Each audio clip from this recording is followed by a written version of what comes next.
This large plant at the back here, this yellow one, this is Elianthus augealis, and I've decided it's got to be moved because it's just in the wrong place.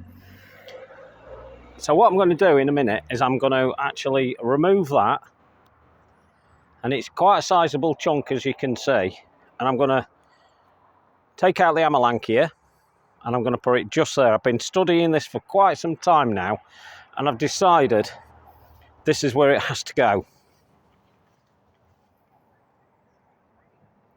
So I'm going to put it in there. I'm going to dig out the hole first, and then I'm going to pop it in. Now, I've already taken out plants like this one here. This is Rudbeckia, and this Rudbeckia was removed a week ago, well over a week ago now, and I've just left it stood there. And it'll be absolutely fine. And I just wanted to reassure you all that taking plants out at this time of the year is a good thing to do, and it won't do a lot of damage to the plant themselves. Now, I'm going to leave it as it is at the moment, but eventually I will cut this down. So by the weekend, it will be chopped down completely, which is kind of a shame, really, because it's in full flower. So I'll give that a go now. We'll dig the hole there, we'll give it a go, and then I'll get back to you in a minute and we'll see how that goes. So I've now moved it. I've had a bit of a delay because my brother turned up, which was lucky really, because I needed a hand, and then Dad's turned up, the neighbour from a couple of doors away, and that was good as well because I had some plants to give him.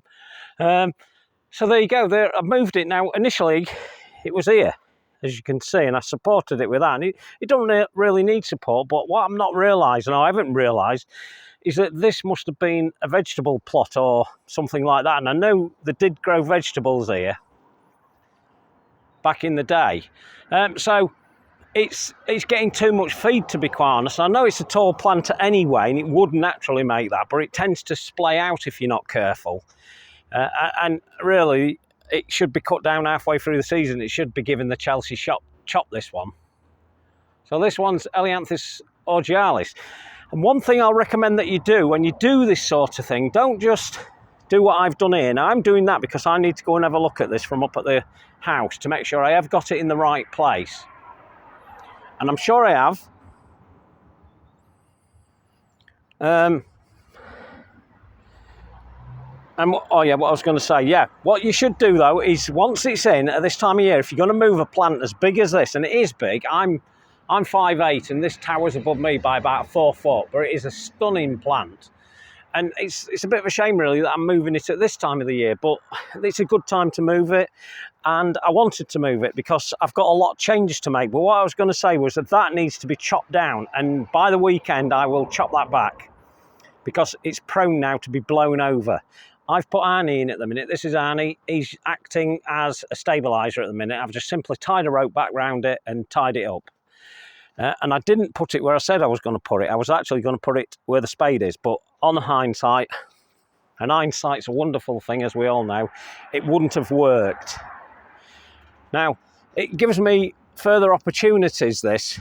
This Rudbeckia here that needs moving as well has got to be moved because earlier on in the year I realised that I had too much yellow going on in this garden.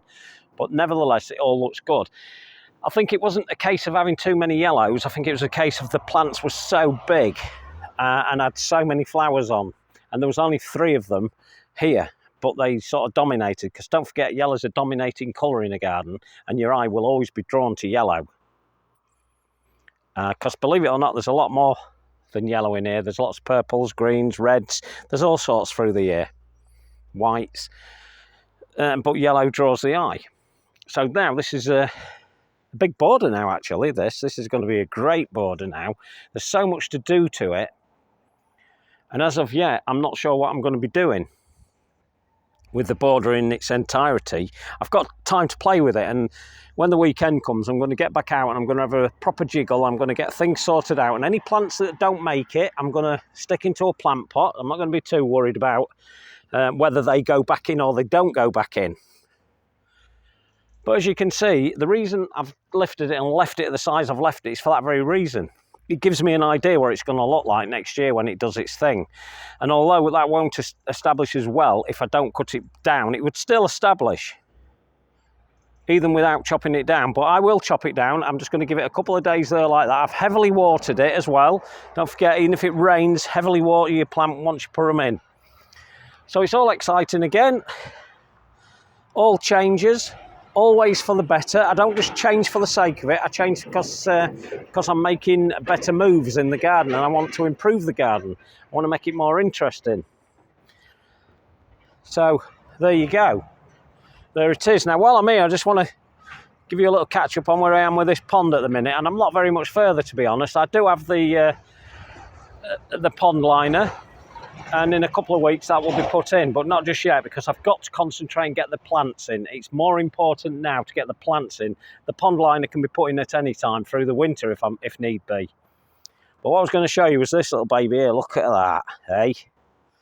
Size of that. There's my foot. The size of that nearly killed me. I've rescued it from a house that's being sold on the estate where I work, and it's going to be sold. So the lad that used to live there, I think he dug it back out of the garden, and we buried it originally in a pond. It had to be filled in for safety reasons, and I decided I'm having it here. It's going to be part of the dip pool.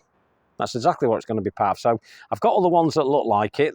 So we're probably going to form some like little plateau like I've done before on it. And don't forget, there's going to be pebbles, gravels and everything in there. But anyway, off that subject, because that's not what I was doing. I get carried away all the time. But the grasses, look at them. They're looking superb. I'm absolutely loving them. But the Helianthus augialis looks great. It's going to look good there next year. That's what it's going to look like. I managed to split off another plant, which I popped over to Des. Des came down and I let him walk away with that. Yeah, his garden's a representation of mine, virtually. But there you go. That's life. And yeah, so everything's looking good. Looking great. And that's where I'm at. Okay, so remember, when you do move plants at this time of the year, it's a fantastic time of the year to be doing it. It's October, the soil's relatively warm still, but still remember, heavily water that plant in. Whatever plant you move, give it at least a couple of gallons of water and it will root it in very nicely. And if you can, chop it back as well. That will help as well. If it's a big plant, chop it back. It'll help it establish better and the root zone will get going well. It'll be better. So there we go. Okay, talk to you later. Ta-da.